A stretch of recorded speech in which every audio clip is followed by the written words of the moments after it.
Bonjour, ici CryptoOli, j'espère que vous allez bien aujourd'hui. Alors, sans tarder, comme d'habitude, on va voir le prix du XRP qui se situe à 85 centimes, en baisse de 1% depuis 24 heures ou 6,2 depuis 7 jours. Les marchés aussi sont en baisse de 2,7 avec 1,6 trilliard de dollars.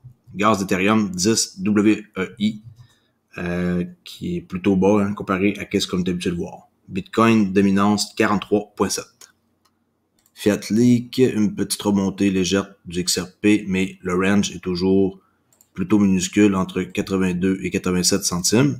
Et il y a seulement 11 gagnants présentement et 53 perdants dans les cryptos. Le grand gagnant est Atom avec 12,61. On commence ici avec une nouvelle que j'ai trouvée sur U-Today, en quoi que la Cour autorise le PDG et cofondateur de Ripple à demander une assistance judiciaire internationale. Alors ça, c'est une nouvelle qui date d'aujourd'hui, le 16 juin, mercredi, qui dit que le tribunal a approuvé la demande des deux cadres supérieurs de Ripple de demander une assistance judiciaire contre la SEC au-delà des États-Unis. Alors, un membre éminent de la communauté XRP et un avocat qui a suivi de près l'affaire Ripple contre la SEC, James Key Phelan, que je suggère d'aller fortement suivre sur Twitter, a partagé une nouvelle information avec la communauté concernant la bataille juridique. Selon son tweet, le tribunal a autorisé Brad Garlinghouse, qui est le PDG de Ripple, et Christopher Larsen, le cofondateur de Ripple, à émettre des lettres de demande d'assistance judiciaire internationale. Alors, on va voir qu'est-ce qui va se passer avec ça. Ça dit que, alors c'est en anglais, là, c'est sûr que c'est pas évident à comprendre, là, mais je vais mettre le lien dans la description, mais il demande d'avoir, dans le fond, une possibilité d'avoir de l'assistance internationale judiciaire. Là, c'est sûr que ça devrait être bon pour eux, pour les aider. OK? C'est une nouvelle comme ça que je crois qu'il vaut la peine d'être parlée. Sur The Daily Hold, les plus riches du monde ont de grands projets pour Bitcoin et crypto.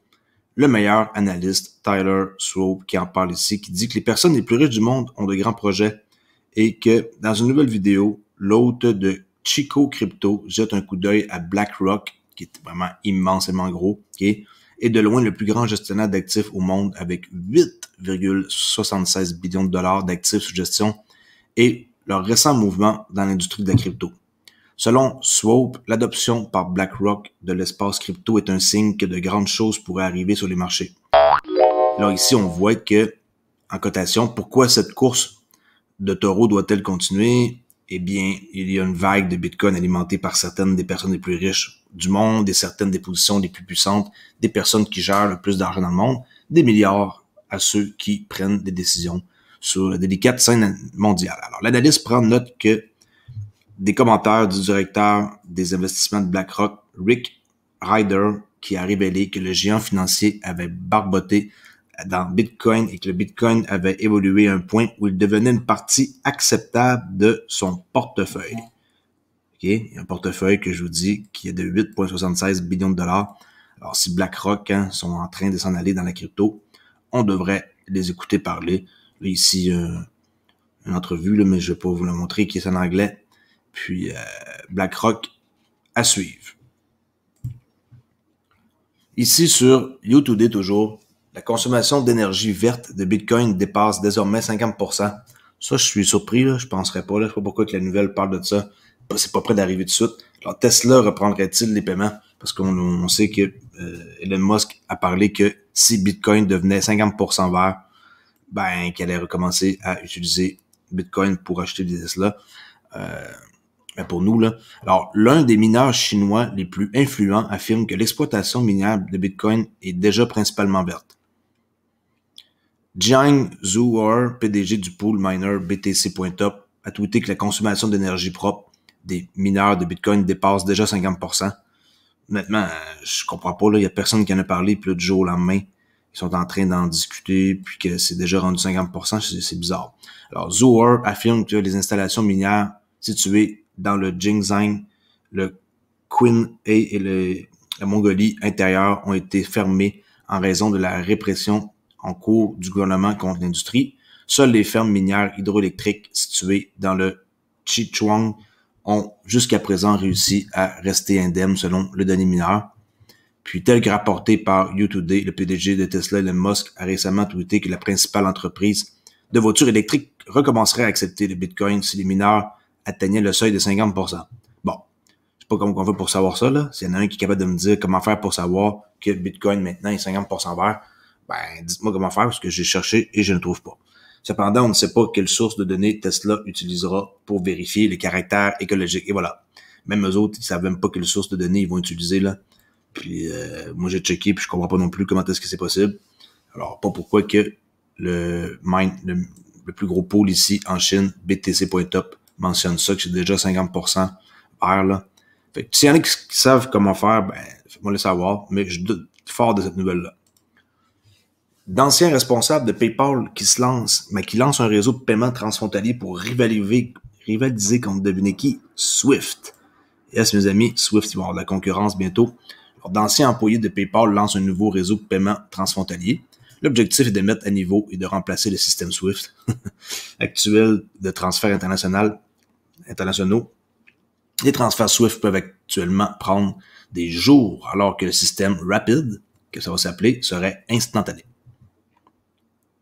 2 anciens responsables technologiques chez PayPal, Jim Nguyen et Naz Kavian, ont publié une plateforme d'infrastructure fintech nommée SixClover.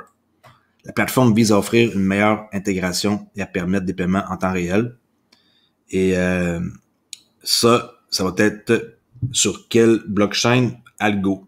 Eh oui. Alors, Algo sont en train de vraiment commencer à être un sérieux joueur pour le futur. Si vous ne connaissez pas encore le projet Algo, allez vous y intéresser.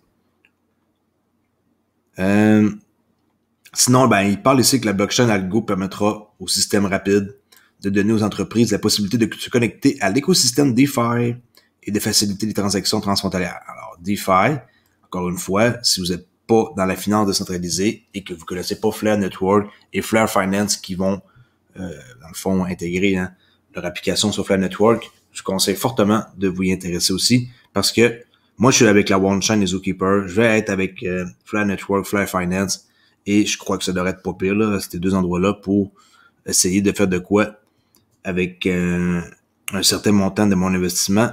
Mais je vous conseille d'aller faire un tour pour les nouveaux sur ma chaîne sur qu'est-ce que la DeFi parce que vous allez rater votre coup parce que c'est vraiment le futur.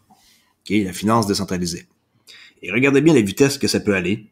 Selon SixClover, ça pourrait générer 46 000 transactions par seconde, ce qui représente 160 millions par heure. Mais 46 000 transactions par seconde, ce qui est énormément vite. Et ça, PayPal, s'il se lance là-dedans, ben, d'anciens responsables de PayPal, ça veut dire que, attention Swift, en plus de Ripple, qui vont vraiment comme prendre une bonne part du marché pour plus tard, ben maintenant, il va y avoir aussi un autre système avec SixClover qui va essayer d'aller chercher une pointe de la tarte. Pensez pas qu'il y a juste un joueur qui va gagner, là. Il y a de la place pour plusieurs personnes. Crypto Potato ici, la représentante Maxine Water annonce un groupe de travail pour étudier la crypto et les CBDC. La représentante Maxime Water a annoncé un groupe de travail sur la technologie financière qui étudiera la crypto et les CBDC et leur impact sur la politique américaine. Ici, elle dit que, alors que la crypto-monnaie se développe de manière exponentielle, j'ai organisé un groupe de travail de membres démocrates pour collaborer avec les régulateurs et les experts afin d'approfondir cette industrie mal comprise et peu réglementée. Et voilà, elle a compris là que c'est mal compris puis peu réglementé. Aujourd'hui, nous poursuivons cette discussion en examinant les monnaies numériques de la Banque centrale qui sont créées par les gouvernements du monde entier et la Réserve fédérale examine activement. OK? Bravo pour Maxine Waters qui comprend l'importance de la crypto. Morgan Stanley qui dit que l'euro numérique pourrait épuiser les dépôts bancaires de 8%. Les pays plus petits comme la Grèce, la Lettonie, la Lituanie, l'Estonie seraient les plus durement touchés. Un euro numérique pourrait épuiser les dépôts de 8%. Alors, les banques ici d'investissement américaines a basé son estimation sur un scénario dans lequel tous les citoyens de la zone euro âgés de 15 ans et plus transfèrent 3 000 euros. Okay, ça veut dire 3 600 dans un portefeuille numérique de la Banque centrale européenne. Et Morgan Stanley a déclaré qu'il s'agissait d'un cas qui utilise 3 000 euros comme montant, car il a été mentionné par les décideurs de la BCE comme un plafond théorique à détenir par les citoyens. Cela pourrait théoriquement réduire les dépôts totaux de la zone euro, définis comme les dépôts de ménages des sociétés non financières, 873 milliards d'euros, soit 8%, c'est ce qu'a déclaré Morgan Stanley. Les petits pays de la zone euro comme la Grèce, qui est la Lettonie, l'Estonie, seraient les plus durement touchés. Dans ces pays, la conservation de 3 000 euros équivaudrait à 22 à 51% des dépôts des ménages et de 17 à 30% des dépôts totaux, fait qu'eux autres, ça pourrait causer des problèmes, là.